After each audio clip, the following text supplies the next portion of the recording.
Hey, everybody, it's Erik. It's another great day in recovery. Today, we're going to talk about obsessive compulsive disorder. I'm going to do a series on this. And I thought we'd begin by talking about what it looks like in the brain here. The cingulate gyrus is the part of the brain that is the channel changer. So this is the part that can shift attention. It's actually has its little connection with about everything we do, and not everything, but it's pretty involved. And when it's over functioning, we get stuck. We get stuck in anger, we get stuck in oppositional behavior, we get stuck in worry and obsessionality. We just can't stop thinking about it. It's as if we're in the 9/11 situation where when I turned on the TV, everything was the Twin Towers coming down. It was really weird. And I've never really seen something like that again, where channel, everything was that. And it was the same video.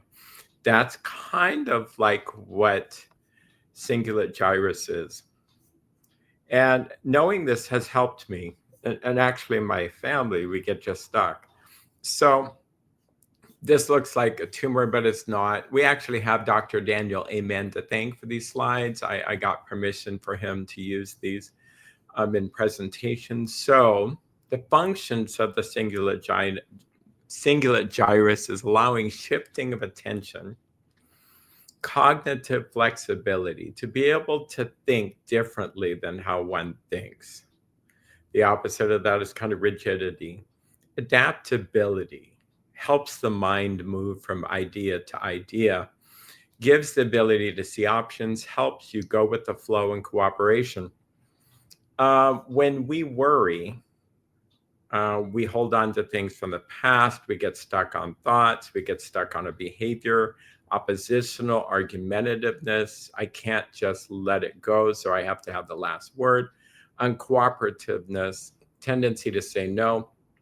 Some addictions, alcoholism, we're addicted to resentment. We can't let it go, or fears.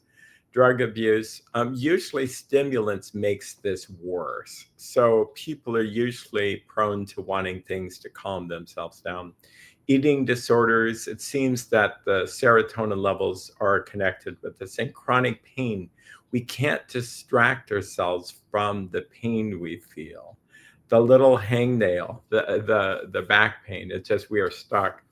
And then, of course, cognitive inflexibility, obsessive compulsive disorder, OCD spectrum, and eating disorders, and road rage. Road, road rage is very interesting because it's kind of like we can't let it go that that other car did what they did, that other person driving the car, rather, and I just can't let it go. So I need to track them down. I need to pull them over by the side of the road as if I'm my own policeman. That kind of behavior definitely is cingulate gyrus. Examples are when encouraging someone to read a book called You Are Not Your Brain by Dr. Jeffrey Schwartz. I like that book.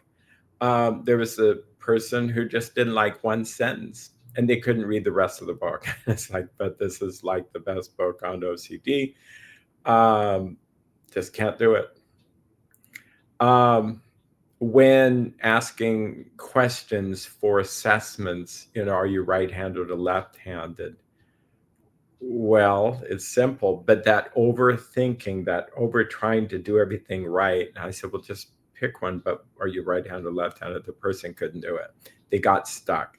Getting stuck is the telltale sign of this. I always like to kind of leave with the solution. I mean, it's not we need time to expand on this, but simple solutions are sleep. And people get stuck. I can't sleep. The insomnia is part of this.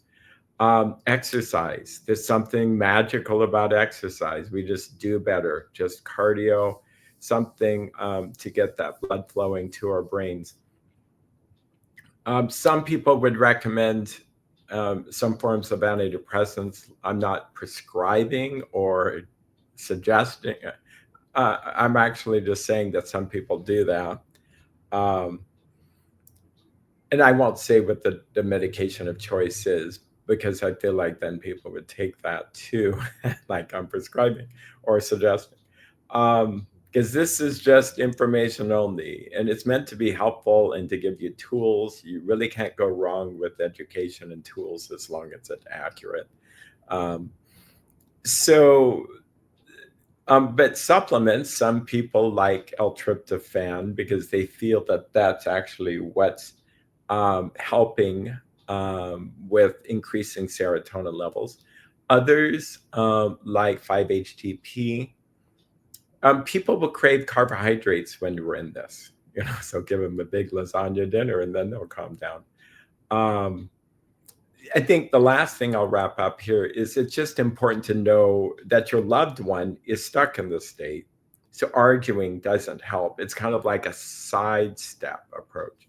The other thing is if you can know that you're in this cingulate gyrus state yourself, then it actually helps you to go, oh, I'm getting a little stuck or a lot stuck.